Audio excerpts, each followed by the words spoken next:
Hi, my name is Lori, and welcome back to another video. Today I'm going to be teaching you how to make quince jam. So quince jam is very common in many Middle Eastern, Mediterranean cultures. We usually eat it with like our afternoon or post-meal tea as something sweet. And for this, we are going to need a quince. It is actually a member of the pear and apple family, and this is an autumn fruit. We're going to need a lemon, some cinnamon sticks, some sugar. This is raw organic sugar that I'm using. And then the tools you're going to need for this is a cutting board, a knife, 2 measuring cups, a chopper that kind of has this wavy pattern. I actually got this a really long time ago. It was one of my first cooking tools. And a small pot. So let's get started. Okay, so we're gonna start off by cutting the quince. So using your knife, you're gonna try to cut as close to the core as possible because you wanna get as much of the fruit without getting any of the core. So cut down, and using your palm, you're going to cut down, just like that. And then you can lay this flat so it doesn't move. Same here. So then we're going to cut as close to the core as possible. Cut down. And then other side. Cut down. And then this side as well, as closest to the core as possible. Okay, so then we're going to leave the core, and then we're going to start chopping our quince. So we'll start with the biggest piece. And using your chopper, you're going to try to make not very thick slices because otherwise it would taste too sweet. So you're going to try to go just in a downward motion, just like that. See, this is about the thickness you want when chopping quince. We don't want it to be too thick. It also looks really pretty with this kind of a chopper. So,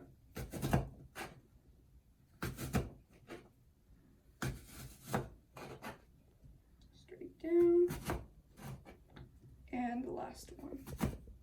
Okay, now we're gonna do this to the rest of our pieces. Okay, so now that we've chopped all of the quince, we're gonna put it into this measuring cup to see how much quince we have. So, and this will determine how much sugar and water we use. So, put it in. Okay, and now let's do measure.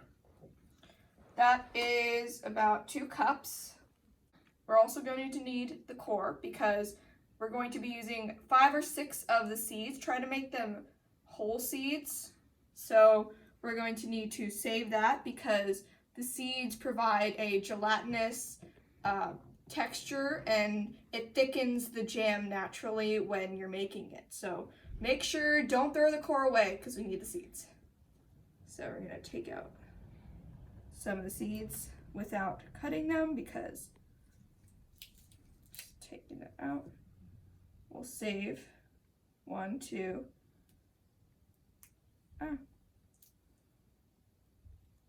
3. So now that our quince seeds are separated, we still have some flesh on the core and we really don't want to put that to waste. So using your chopper, you're gonna cut just like this. Kind of diagonally from the core, trying to save as much flesh as we can. Okay, then we can put the rest of the core to the side, and then we can add the rest of these quince pieces to the measuring cup. And once you add those pieces to the measuring cup, we can shake it down to make sure there's not that much space left in the cup so we can measure it more accurately. Okay, so now that our quince is in the measuring cup, we're going to add a sliver of lemon. So the reason why we're gonna add a little bit of lemon is because the citric acid will help preserve the jam so it doesn't mold or it doesn't go bad. A lot of people will just add like citric acid in like powder form, but this is the old-fashioned way. This is how my grandma does it, and this is how I'm gonna do it. So just by cutting it in half, and then just cutting a little sliver of lemon. Oops. Just like that. Cutting half.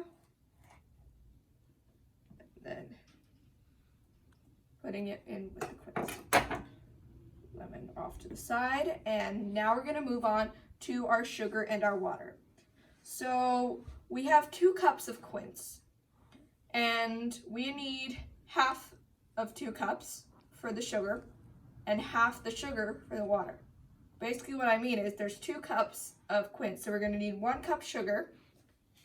So we're gonna add 1 cup sugar.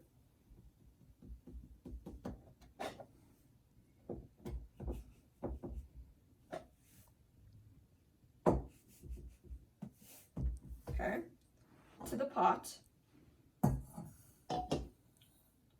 And then we need half a cup of water, so half of the sugar.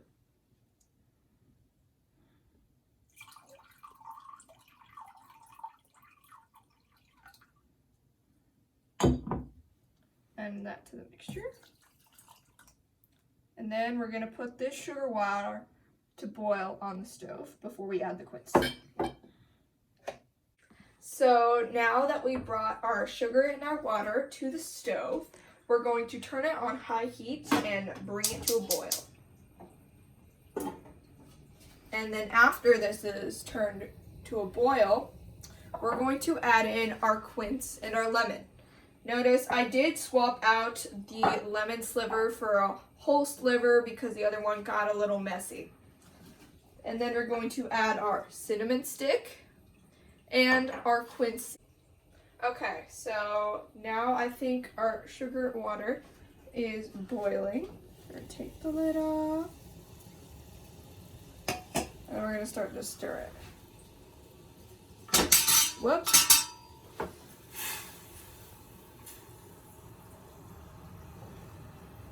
Okay. After stirring, we're gonna add our quince and lemon.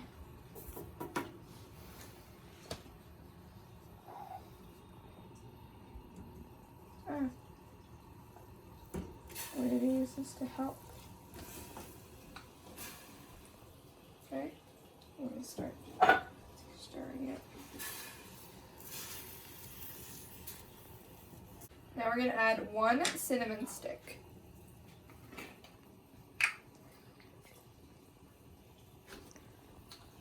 And then we're going to also add our quince seeds. So 6 quince seeds to help with the jam. And we're going to add 1 more stick just for good measure because that's more flavor. I can just get it out of here and let it cook for 3 minutes.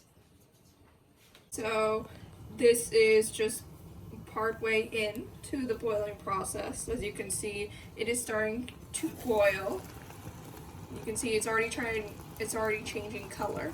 Make sure to always keep an eye on it so it doesn't boil over. And we'll check back in when it is fully boiled.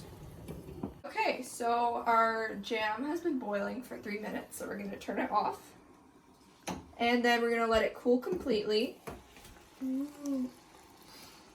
Oh my god, that smells really good. That smells really good. So we're going to let it cool completely. Then once that's cooled, we're going to bring it back to a boil.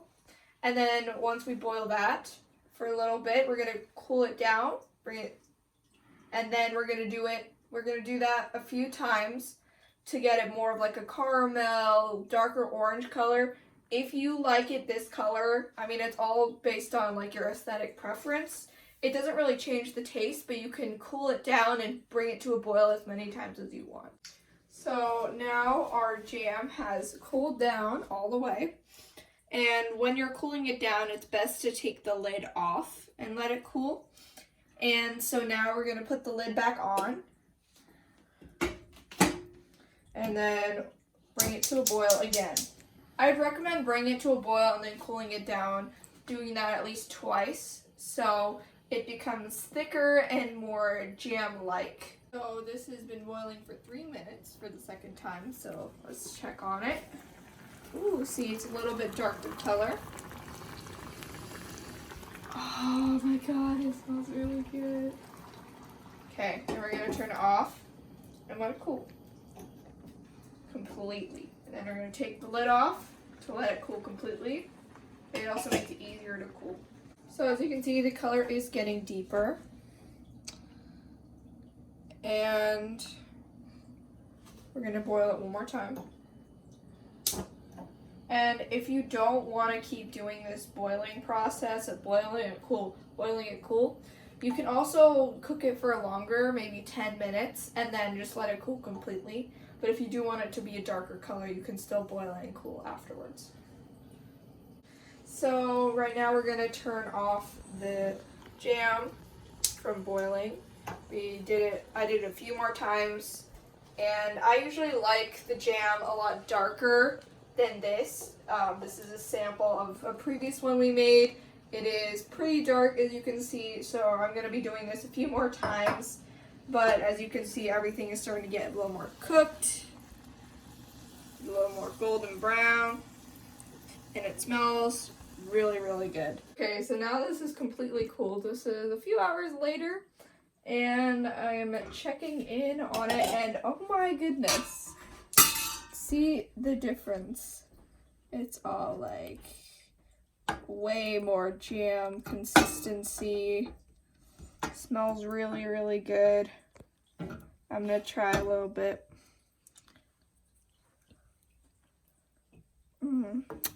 I can't wait to have this with like feta cheese and bread for breakfast or with tea.